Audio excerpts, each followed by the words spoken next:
very excited about today's episode for two reasons. First, I've known her since she was a baby. She was the sweetest and kindest and most polite girl I've ever met. Second, she has not done a lot of interviews. So I'm very honored that she agreed to sit down with me today and be on No Filter and gets to share it with us. In her short life, she has worked as an actress, a model, and she's now has an album coming out. And she's always been an activist and a feminist. She comes from a family dynasty of many performers, so I'm not surprised at any of her musical talents. I can't wait to see what she's got going and what she's doing and what she's going to do. Ladies and gentlemen, please welcome the one and the only Paris Jackson. Paris! That almost made me cry. That is the sweetest thing in the world. Oh, bless you. How are you? Good. Where are you? I'm in LA, my publicist's house, just hanging out. I'm feeling really good. How are you? You all right? I'm good and I cannot complain.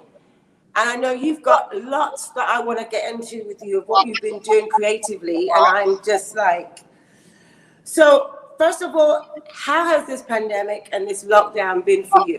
I think it's been all right. It's given me a lot of time to let my creativity kind of just do its thing, especially kind of like towards the end of this lockdown and stuff. Just figuring out a smooth transition into like working again with the film and fashion industry opening up again, and just like figuring out how to maneuver that in a safe way. But your passion is your music. Yeah. And can you tell us about the new album? What was your process? How did you work? What was your way of working? I don't know. It kind of just like happened. I kind of just, like I said, let my creativity do its thing. Yeah. And the songs kind of just all came out. And then I went to a studio and got some demos done. And thanks to lockdown, my heroes were actually available to record with me. And normally they're on tour or working on their own stuff. And so Andy Hall and Robert McDowell from Manchester Orchestra helped me with my album. And it was a really quick turnaround. We recorded it last, like end of August, early September, within like 2.5 weeks. And then it was released November 13th. And it seems to be doing well. We've had 2 music videos come out over the last couple months. And what's the title? Can you tell us what's the title of the album so everyone can called, download this album, folks? Yeah, it's called Wilted. It's very near and dear to my heart. It was a concept record. Yeah, it's my baby. It's a great first step, and I'm just already planning what I'm going to do next, you know. Booked and busy, Paris. Booked and busy. Now, like we always say on No Filter, let's start from the beginning. So, where were you born? Where were you brought up? I was conceived in Paris, from what I've been told, which is part of why I was named Paris. Born in LA, California, and was kind of raised everywhere. But I mean, we spent a few years up north in like Solvang, Santa Barbara area. But I was raised kind of everywhere, like the East Coast, the South, the UK, Europe, the Middle East. Like we grew up everywhere. When I've gotten the pleasure to be with you, what I've always seen is your intelligence level is on another planet, because you've traveled, you see that you're worldly. There's these little things you're saying, you'll be like, you can see she traveled, and she lived in that country, you can see she lived in that country. And that's just, you know, to obtain all of that is incredible. It really is. I'm all for traveling, and I really cannot wait to really get back to traveling, because I love to explore. Thank you. That means a lot to me. It was definitely a blessing and a privilege to be able to like experience so much at a young age. And my dad was really good about making sure we were cultured, making sure we were educated, and not just showing us like the glitz and glam and like hotel hopping 5-star places, but it was also like we saw everything, and we saw third world countries, and we saw like every part of the spectrum. What was good, how the other life lived, and that. I think for me that's so important, because you can teach that through books, but it's if you can see it, there's nothing more valuable than that. Mm-hmm. Yeah. I try to remember I know the last one when I first met you, and you were definitely very little. I try to remember. You were very little, but you were so sweet, so polite. Cannot remember exactly the place. It definitely was in LA, but I think you offered me cakes. That's what I remember. Lovely little cakes. Tell me, how do you feel about the fashion world? I just saw your great new campaign that you've done with Stella McCartney about sustainability, and love that. And I know that you're very much about that. Explain to me first about that, and then what you feel about our fashion world. Well, that is honestly like a dream job of mine. I look up to Stella a lot. She's been an incredible, like, just force in the fashion world, and just like as a human being, as an activist, and to be able to take such like an amazing brand and all this like awesome art and make it sustainable and make it good for the environment and make it, it's just completely something else. And to be, you know, I've written about it, to be on the right side of change and to do what I love, which is, you know, modeling, acting, music, and then to also tie that into the activism. It's like, you can't really get much better than that. Yeah, it's true. And it's great to be able to give back. I consider you like an earth mother. When your energy is that you see that you care, that you care about the environment, you care about the way things are done. That's who you are. That's what you stand for. It's a perfect match, the two of you. Tell me, what do you like about modeling? You know, when I first did it, I'm going to be completely honest with you. When I first started modeling, I didn't understand fashion at all, and a big part of me still doesn't. But it was like, in my head, I was like, what's the quickest way for me to grow my platform, to gain a big following, so I can like make a difference, so I can say, hey guys, check out what's going on in Syria. Hey guys, sign this petition. Hey guys, check out like this animal rights movement I'm working on, and people will pay attention. It's like, what's the quickest way I can get to that point? And I'd been told for a really long time that, like, with my height and my, like, I guess genetic makeup, that Excuse me, my darling, and your beautiful face. But yeah, so I decided to finally take that advice and start modeling, and I feel like I felt at the time that would be the most effective and quickest way to grow a platform, so I could use it for good. And in the process, in the last like several years of doing it, I started like really understanding some of the art behind it, especially when it comes to designers like Stella McCartney and like Lee Alexander McQueen, who I'm a huge fan of, and seeing that it's not just about I could see you and Lee absolutely sitting down and having tea. I could see that. He's a great man, great man. But it's cool to be able to not just see it for like the glitz and the glam and like all this stuff.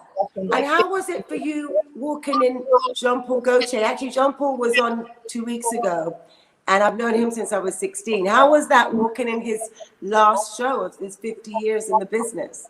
I'm pretty sure I cried when I got the casting and was told that I was like, I showed up, I walked in things, I was like, this is what I do. And then they're like, yeah, I think they never actually gave me a confirmation that I was doing it. I showed up, I did the casting, and then they're just like, cool, see you tomorrow. And I like went downstairs and I like looked at my manager. I was like, I think I got it. And we both like, screamed, and it was just like, it's an honor. It really is an honor. You know, I've been told no at castings before, and it's pretty crushing. But that was just like, Jean-Paul that's a great one to do. That was a night that's going to go down in history, you know? Yes. So, and he's a great one because he's always stayed true to who he is. And he's never been about the conventional model. I mean, what is the conventional model anyway? But you're so sweet. Castings, Paris, you shouldn't be doing castings. They know who you are. They know who you are. If they want you, they want you. They shouldn't be doing castings, but that's very sweet of you. I'm also a full believer that I should earn everything. I get you. I need to. I'm not just to know you're doing the right stones, stepping stones. I go to auditions, I work hard, I study scripts, I do my thing, and it's even growing up, it was about earning stuff. If we wanted 5 toys from FAO Schwartz or Toys R Us, we had to read 5 books. It's about earning it, not just being entitled to certain things or thinking, oh, I got this. It's like working for it, working hard for it. It's something else entirely. It's an accomplishment. It's an accomplishment, and it's instilled in the way you grew up. And with that, I can identify with you, because when I was growing up, if I wanted pocket money, I had to sweep the stairs. On weekends, we had chores. If I wanted to go up to a concert, I had to save my pocket money. So I remember saving for £25 in 1984, saving up to buy my Live Aid ticket. And I wanted to go to support Live Aid, and I wanted my money to go towards these young babies in Africa that I'd seen that Bob Geldof was supporting, and be part of this awareness. I just wanted to be one of those people in the 72,000 people in Wembley Arena. So I do understand very much about what you're saying, and it is the right way. Good on you. With that, after Jean Paul and the runway, once we're back into the world of non-COVID, do you feel you'd like to go back to Paris and do some more shows, or even Milan, even New York? It would be a dream to go to Milan. I still have not been. I still have not been to many shows out there. I haven't been to any shows in Milan, I don't think. But I feel like a very big portion of my heart will always live in Paris. I feel like it's my second home. Now, I know we have so many wonderful friends we share in common, like Kathy Hilton, like Paris and Nikki. And Kathy has always told me how great a friend she was with your dad, and how they both said they were going to name their daughters Paris, which you both are. And also great friends. Are you also acting? Because we've been in the show, we've been in the same show, but not at the same time. That's Star. And I thought you were great on Star. Thank you. Is there any preference of the two, or are you just going to go with the flow? I just want to always go with the flow. I love them both for very different reasons. There's definitely a part of me that feels a little more alive when I'm acting. But music will always be number one. I can't wait to see a gig. I can't wait to. I miss concerts. Don't you miss them? So much. I miss them. So much. That's the biggest part of this whole lockdown thing that has really, I feel like, taken a bit of a toll on me is not being able to go to live shows or perform. I was talking to my friend Andy yesterday, who I did the album with, and we were just chatting on the phone, and he's, him and his band are talking about tour dates and stuff, and he's a little nervous, but we talked about how much I do miss performing, but it's something else entirely, like going and seeing like one of your favorite bands perform, and just like the energy of the crowd and the energy. And you have to be together with the crowd to feel it. Right. You really do. I'm there with you on that. I am. Now, you come from an incredible dynasty family of music. I mean, what influence has your family and your father's music had on you to take you to your now musical journey that you are doing? Well, I'm obviously a fan of his music. Like I've been asked this before, and I answer honestly. I know all the lyrics to all of his songs, and I will definitely jam out to them.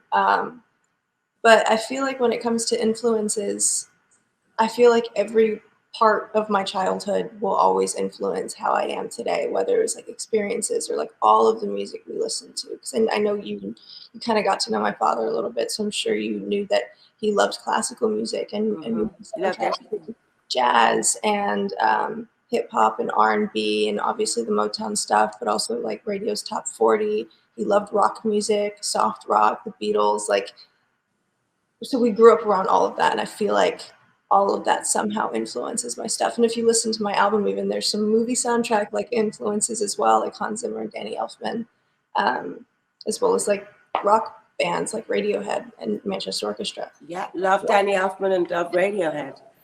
I mean, for me, music makes me dream, and it's just like you say, it describes different parts of my life. And I also, my musical taste, my genre is all over, it's eclectic, because I grew up classical because of ballet. And I love classical. I love blues because you hear the strife that people went through. That have, you know, just their life basically, and just happiness and joy. I mean, I don't think I could ever live without music. Last week I got back into my Brazilian phase where I'm just playing bossa nova. I wanted to have a bossa nova a few days.